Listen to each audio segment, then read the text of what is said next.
Assalamualaikum warahmatullahi wabarakatuh. Perkenalkan, nama saya Almahera dengan NPM A1C021037 dari Program Studi Pendidikan Matematika.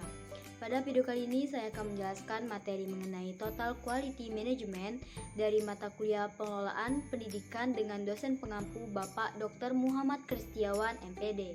Adapun materi yang akan saya bahas, yang pertama konsep dasar Total Quality Management, yang kedua pengertian Total Quality Management, yang ketiga pemikir-pemikir Total Quality Management, yang keempat implementasi Total Quality Management di lembaga pendidikan, yang kelima pilar Total Quality Management, yang keenam hambatan implementasi Total Management di lembaga pendidikan, yang terakhir filosofi baru. Materi yang pertama yaitu konsep dasar Total Quality Management atau TQM.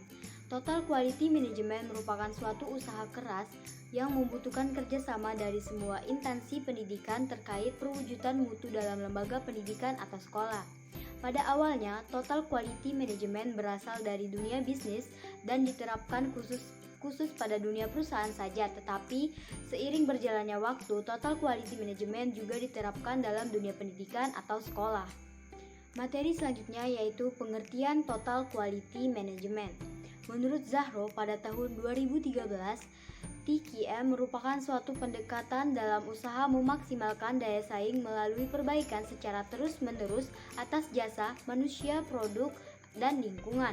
Menurut Nasution, pada tahun 2000, TQM merupakan suatu pendekatan dalam menjalankan usaha yang mencoba untuk memaksimalkan daya saing organisasi melalui perbaikan terus-menerus atas produk, jasa, tenaga kerja, lingkungan, dan proses. Yang ketiga, pemikir-pemikir Total Quality Management. Yang pertama, W. Edward Deming pada tahun 1990 sampai 1997. Yang kedua, J. M. Juran pada tahun 1904 sampai 2008.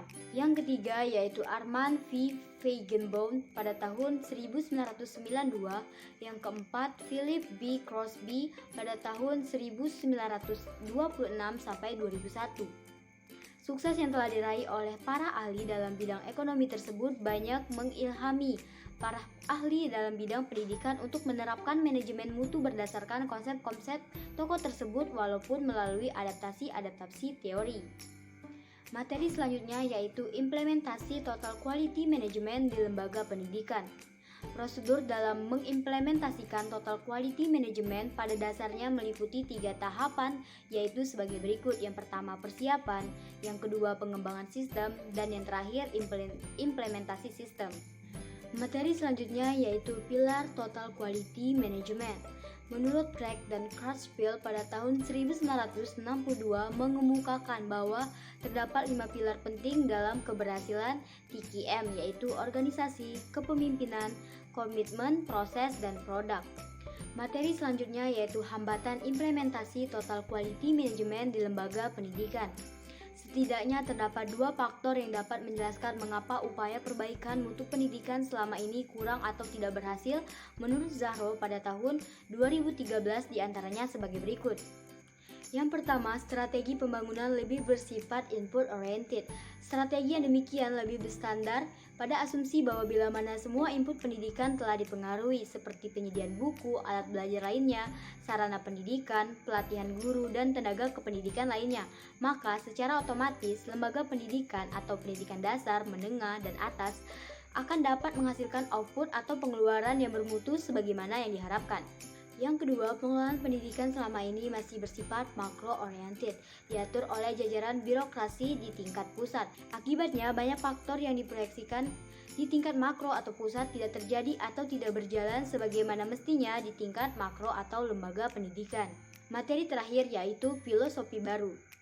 Dari kata filosofi, mutu produk mempunyai beberapa prinsip sebagai berikut. Yang pertama, tidak ada pendekatan tunggal untuk mencegah masalah mutu produk dalam organisasi. Yang kedua, produk bermutu prima hanya dihasilkan oleh organisasi yang mempunyai struktur organisasi yang baik, proses produksi yang handal, dan manajemen pembelian bahan baku yang juga sangat baik.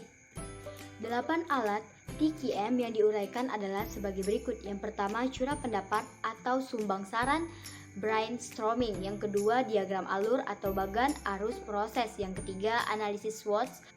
Yang keempat, ranking referensi. Yang kelima, analisis tulang ikan atau juga dikenal sebagai diagram sebab akibat. Yang keenam, penilaian kritis. Yang ketujuh, benchmarking. Dan yang terakhir, diagram analisis medan daya atau bidang kekuatan.